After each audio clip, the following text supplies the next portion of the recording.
Vraiment difficile. Mais je vous souhaite tout de même une très bonne fête des pères. Mais c'est encore mieux si nous vivons dans un environnement sain. On en parle justement dans la seconde articulation de ce 13h, le magazine du dimanche. Et on vous retrouve, notre invité, le directeur de la qualité de l'environnement et de la prévention, Thier Yoro Hyacinthe. Quelle est la qualité de l'air que nous respirons aujourd'hui? Pollué ou pas? Merci, M. Koulibaly. Avant de commencer, permettez-moi de remercier M. le ministre de l'Environnement et du Développement durable, le professeur Gévas Seka, qui a bien voulu que nous puissions organiser cette quinzaine cette année, malgré le contexte. On en parlera. Mais cette question sur la pollution, oui, concernant ou pas, oui. Concernant la pollution de l'air, il faut dire que ces derniers temps, on a constaté que ça a quand même baissé parce que nous sommes à la restriction des déplacements.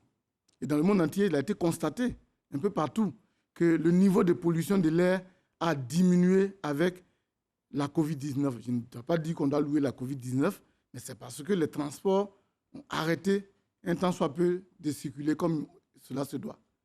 Alors donc, dire que Abidjan est pollué, effectivement, quand on regarde dans les statistiques, Abidjan fait partie quand même de certaines villes qu'on dit polluées, mais pas les plus polluées. Nous ne sommes pas pollués comme New Delhi ou bien comme Pékin en Chine. Ici, on ne marche pas avec des masques. D'accord. Alors justement, à côté, il y a ce qu'on appelle les climato-sceptiques, puisqu'on parle de changement climatique. Est-ce que, parce que parfois ça paraît abstrait, est-ce que la Côte d'Ivoire est vraiment concernée par ces phénomènes? Les phénomènes du changement climatique sont des phénomènes globaux, comme on le dit. C'est-à-dire que ça concerne le monde entier. Donc il n'y a pas un pays qui n'est pas concerné par les changements climatiques. D'ailleurs, c'est la raison pour laquelle, en 2015, le président de la République allait à Paris, lors de l'accord de Paris, pour également signer et ratifier l'accord de Paris. Et la Côte d'Ivoire s'est engagée à réduire ses émissions de gaz à effet de serre. Il faut dire que l'une des raisons des changements climatiques, c'est les émissions de gaz à effet de serre. Ils sont émis dans l'atmosphère du fait de nos activités, des activités humaines. Donc, qui ont exacerbé un phénomène qui existait déjà, qu'on appelle les variabilités climatiques. Donc, nous, par notre action, nous avons exacerbé cette variabilité climatique qui sont donc devenus des changements climatiques aujourd'hui. Alors, et c'est ce qu'on constate aujourd'hui, surtout en Côte d'Ivoire, avec ces fortes pluies, c'est beaucoup plus fort. Apparemment, cette année, on a déjà une dizaine de morts à Niamey. Merci. Comme vous le constatez déjà, depuis quelques années, on a constaté qu'au mois de juin, les pluies sont très, très importantes à Abidjan. Effectivement, ces pluies sont très, très importantes, mais avec les changements climatiques, aujourd'hui, il y a ce qu'on appelle les phénomènes météorologiques extrêmes. Il y aura, comme vous l'avez dit à l'entame du journal tout à l'heure, des pluies vont devenir de plus en plus fortes et les sécheresses vont devenir encore de plus en plus sèches, si vous me permettez ce terme-là. C'est des phénomènes qui sont dus au dérèglement climatique. Ce qui fait qu'aujourd'hui, même les saisons, nos parents qui font de la culture vivrière dans les villages et autres ne savent pas aujourd'hui quelle est la saison exactement. Parce que normalement, eux, ils mesuraient les saisons et ils pouvaient commencer déjà soit à défricher ou bien à remuer la terre à telle ou telle période. Donc, il y a des conséquences évidemment sur l'agriculture de façon générale, c'est ce que vous êtes en train de nous dire. Mais vous êtes aussi à l'œuvre justement pour comprendre tous ces phénomènes et sensibiliser la population. C'est ce que vous avez appelé la quinzaine de l'environnement. L'édition 2020 vient de prendre fin. On va regarder ce reportage de Grace Kando. La quinzaine nationale de l'environnement et du développement durable a été marquée par 3 grandes journées. Celle de l'environnement tenue le 5 juin, puis la journée mondiale des océans le 8 juin, et enfin un focus sur la lutte contre la désertification et la sécheresse le 17 juin. Toutes ces différentes journées visent à informer, éduquer et sensibiliser les populations à l'adoption de comportements éco-citoyens en faveur de la protection de l'environnement et des océans. Il est fondamental de savoir et de comprendre que ces océans possèdent vraiment tout, de la vie microscopique, du plancton aux végétaux supérieurs et aux plus grands mammifères marins qui aient jamais vécu sur Terre. Les océans et les mers, c'est au moins 70% de la surface de la Terre, 90% de l'eau de la planète. Ils sont la source principale des précipitations. Ils sont une composante essentielle de l'écosystème terrestre. Au cours de ces 3 journées, plusieurs visites de terrain. Le ministre de l'Environnement et du Développement durable s'est rendu dans des villages de la commune d'Assini et au marché Cocovico de Cocody pour échanger avec les femmes sur la nécessité de préserver la biodiversité terrestre et marine. La quinzaine a été aussi meublée par des conférences en ligne. Objectif, créer une plateforme d'échange d'expériences sur les problématiques environnementales à relever dans une perspective de développement durable. Alors, depuis les années 90, par là, on parle de quinzaine de l'environnement. On a vraiment envie de savoir concrètement qu'est-ce que vous faites à l'occasion de ces journées. La quinzaine de l'environnement est un événement que nous célébrons pour pouvoir vraiment sensibiliser le commun du citoyen, comme on dit, l'ivoirien lambda, pour que véritablement chacun puisse prendre en compte donc, la donne environnementale pour préserver, qu'est-ce que je veux dire, la terre sur laquelle nous vivons. Parce que nous vivons tous sur la terre. Alors, si nous ne prenons garde et que nous la dégradons, nous sommes en train donc de scier la branche sur laquelle nous sommes assis. Alors, c'est ce message que vous passez depuis toutes ces années? Voilà. En fait, Qu'est-ce que l'environnement vous faites étant oui. transversal, vous voyez qu'il y a plusieurs thématiques de l'environnement. Et donc, chaque année, il y a une thématique majeure que nous développons. Parce qu'il est difficile de développer plusieurs thématiques pendant 15 jours. Quand vous parlez de thématique, vous êtes dans la sensibilisation. Oui, dans la sensibilisation. Pratique, oui. Cette année, par exemple, oui.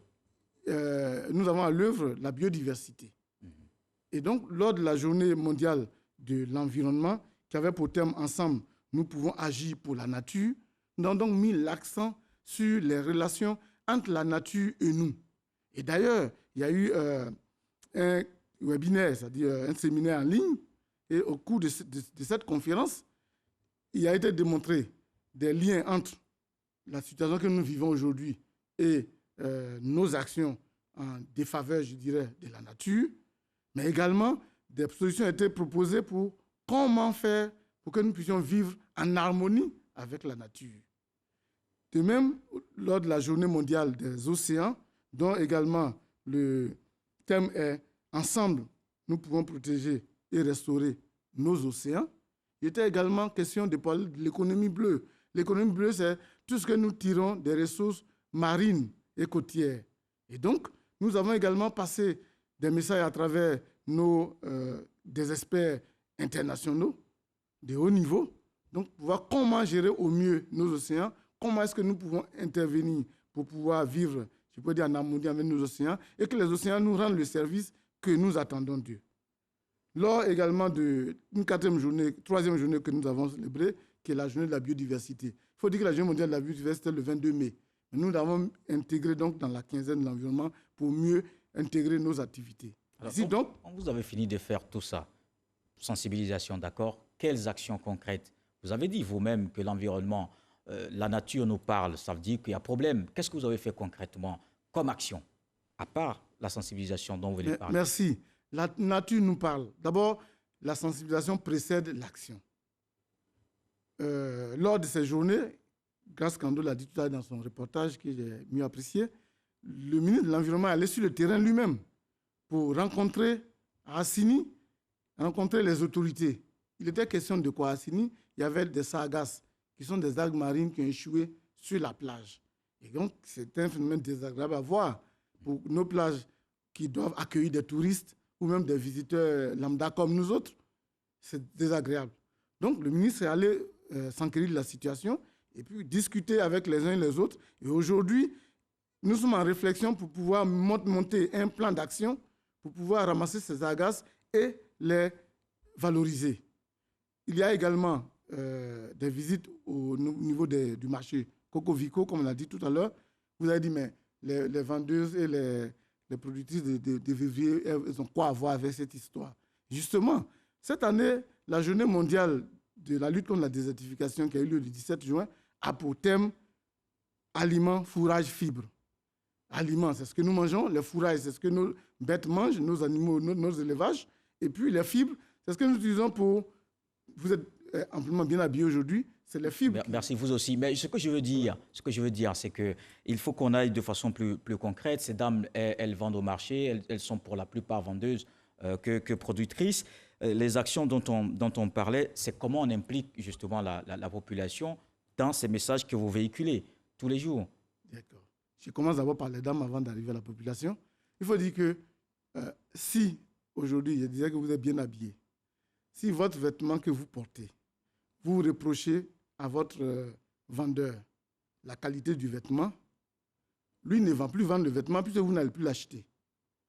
Et si lui ne vend plus, il ne va plus prendre avec le fabricant, ainsi de suite. Du coup, si nous, les distributeurs et les producteurs et les consommateurs, nous mettons l'accent sur la qualité de ce que nous allons consommer, le producteur va obligatoirement changer ses habitudes. D'accord, ça on a compris. Alors, il y a autre chose qui est vraiment très importante pour nous, qui détruit aussi l'environnement, sont les produits chimiques, puisque vous parlez d'agriculture, qu'on retrouve encore, et c'est utilisé, c'est dans le circuit, les producteurs l'ont. Comment vous faites pour ne pas voir ça? Merci. Malheureusement, nous constatons effectivement que certains produits chimiques périmés, obsolètes, sont utilisés.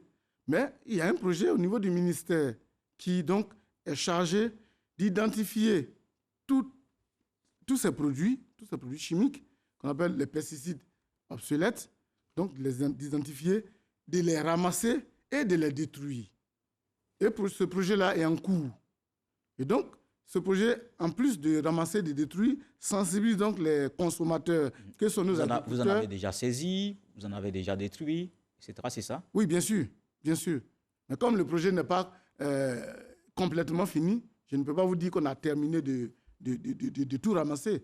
Mais tous ces produits ont été identifiés, ramassés et un processus de destruction est donc en place. D'accord. Merci, M. Thié-Yoro Hyacinthe. Vous êtes directeur de la qualité de l'environnement et de la prévention, invité du Dimanche Magazine. On retient, impliquons-nous chacun dans la préservation de l'environnement. Célébrons aussi ce dimanche la fête des pères. Très bonne fête à tous. Je n'oublie pas vous. Ici en studio, Jean-Jacques Kwame, Fofana Ibrahim, Cyril Kobou, Adaï Rodrigue, Soro Philippe, Kwadou, Patrice, Eklo Georges et Keita Suleiman. À 20h, retrouvez Marie Longoran. Je suis juste derrière à 23h pour le dernier journal. Excellente journée dominicale.